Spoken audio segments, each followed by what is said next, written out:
ആദിത്യനെ സങ്കല്പിച്ചുകൊണ്ട് ആ ആദിത്യന്റെ തന്നെ ദൃഷ്ടി ഉറപ്പിച്ചുകൊണ്ട് ആ അഗ്നികുണ്ഡത്തിന്റെ നടുവിൽ നിന്നുകൊണ്ടാണ് തപസ് ചെയ്യേണ്ടത്.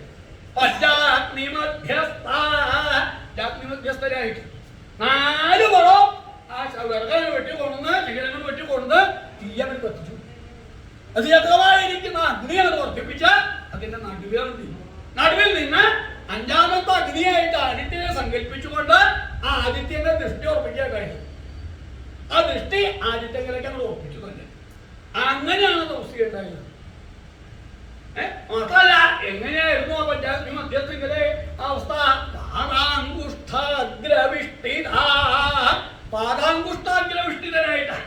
പാദാങ്കുഷ്ടത്തിങ്കൽ വിഷ്ഠിതമായിരിക്കുന്ന അഗ്രത്തിങ്കൽ വിഷ്ഠിതരായിട്ടാണ്. പദാങ്കുഷ്ടം വെച്ചാൽ പാദങ്ങളുടെ പെരുവരല്. ആ പെരുവരല് മാത്രമേ ഭൂമിയിൽ സ്പർശിച്ചുള്ളൂ.